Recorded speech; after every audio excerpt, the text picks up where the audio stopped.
Kontrak baru Paulo Dybala selesai sebelum laga kontra Sampdoria.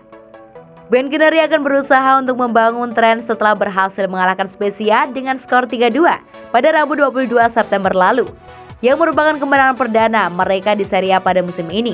Paulo Dybala, meski tidak mencetak gol, memperlihatkan sekali lagi kualitasnya untuk tim lewat kepemimpinannya di lapangan pada pertandingan itu, dengan membantu Juventus untuk bangkit dari ketertinggalan 1-2. Orang-orang dalam klub telah berulang kali mengatakan bahwa tim asuhan Massimiliano Allegri sepeninggal Cristiano Ronaldo akan dibangun dengan menjadikan La Joya sebagai pusatnya. Namun kontrak baru harus segera disepakati karena itu akan segera berakhir pada musim panas tahun depan. Setelah menjalani perbincangan intens selama hampir 2 bulan, negosiasi di antara kedua belah pihak nampaknya sudah mencapai babak akhir.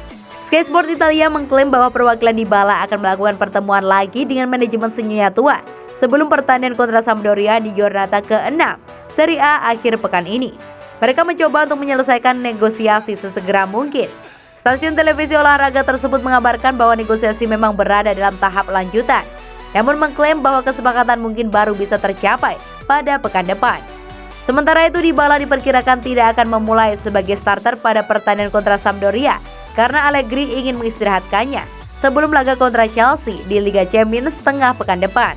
Moise Kean dan Alvaro Morata diperkirakan akan berduel di lini serang selagi Alessandro, Manuel Locatelli dan Juan Cuadrado juga akan kembali ke susunan pemain utama setelah dirotasi dalam laga kontra Spezia.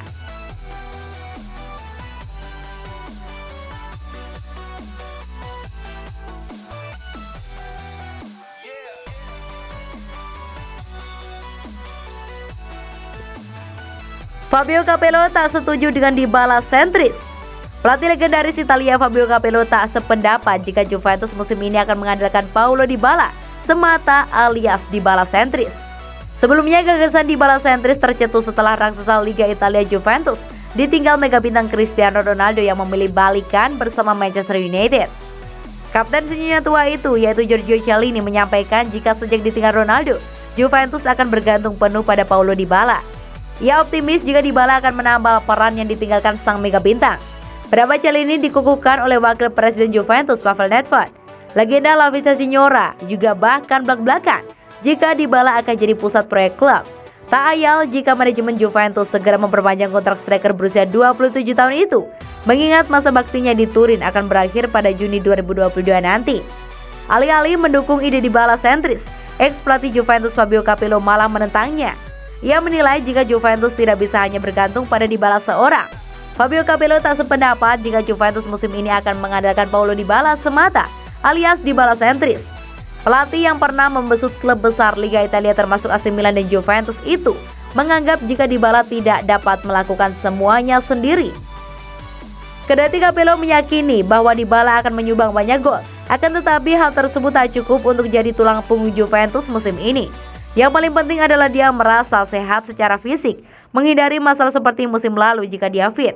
Dybala memiliki kualitas dan kreativitas yang dapat menjamin sesuatu yang berbeda untuk Juventus, katanya kepada Tuttosport seperti yang dikutip dari Football Italia. Dybala memiliki beberapa gol di kakinya, dia bisa mencetak 26 gol lagi seperti di musim terbaiknya. Tetapi dia juga membutuhkan tim untuk berhasil.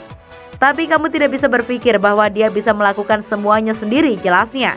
Musim ini sendiri Dybala telah mencetak 2 gol serta 2 assist dalam 5 penampilan di semua kompetisi, baik di Serie A, Liga Italia maupun Liga Champions. Sayangnya torehan gol Dybala belum cukup untuk mendongkrak posisi Juventus yang kini terdampar di peringkat ke-12 dengan raihan 5 poin atau tertinggal 10 angka dari pemuncak klasemen yaitu Napoli.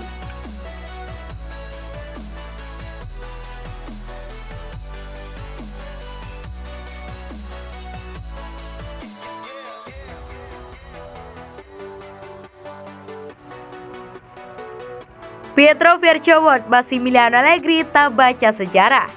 Juventus tertatih-tatih di Serie A musim ini di bawah asuhan Massimiliano Allegri yang sempat memberikan 5 Scudetto. Mereka hanya meraih 5 poin dari 5 giornata awal.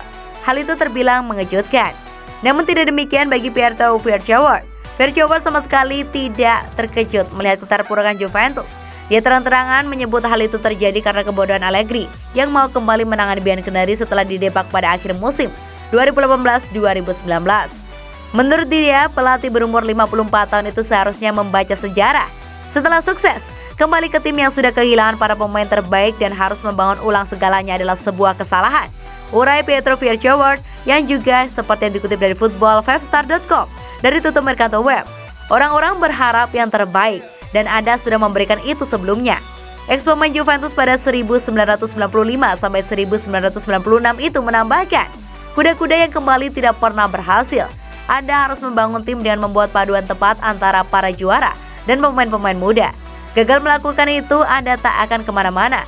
Secara khusus, Pietro Verchoward menilai kegagalan Juventus menjalani start bagus pada musim ini bukan semata karena pertahanan yang buruk. Dia justru tak ragu menyebut lini tengah sebagai masalah utama Iban Kenari, sehingga hanya merebut 5 poin pada 5 laga awal. Saya harus katakan mereka kebobolan terlalu banyak gol, namun itu bukan melulu kesalahan lini belakang, melainkan juga lini tengah yang tak punya pemain cakap untuk memfilter serangan lawan. Sialnya mereka juga tak membantu serangan, ujar Verchoward secara belak-belakan. Masalah lain Juventus menurut Verchoward adalah ketidakadaan pemain muda istimewa. Di skuad asuhan Massimiliano Allegri memang ada pemain-pemain muda potensial, namun di matanya tidak ada yang betul-betul bisa jadi nyawa tim karena performa yang masih labil. Matthijs de Ligt agak berkembang, para pemain muda lain, Manuel Locatelli, untuk saat ini sudah mengerjakan PR-nya. Rabiot bukan seorang fenomena yang tak bisa menjadi pembeda, sama halnya dengan Weston McKennie. Federico Chiesa, dia bisa membuat perbedaan tapi lebih suka bermain sendiri, kata pria berumur 62 tahun itu lagi. Lalu bagaimana dengan kepergian Cristiano Ronaldo saat kompetisi sudah bergulir? Pietro Verchoward tak juga menutup mata terhadap hal itu. Meskipun kerap dituding sebagai masalah di Juventus, kontribusi CR7 tetap diakui Verchoward.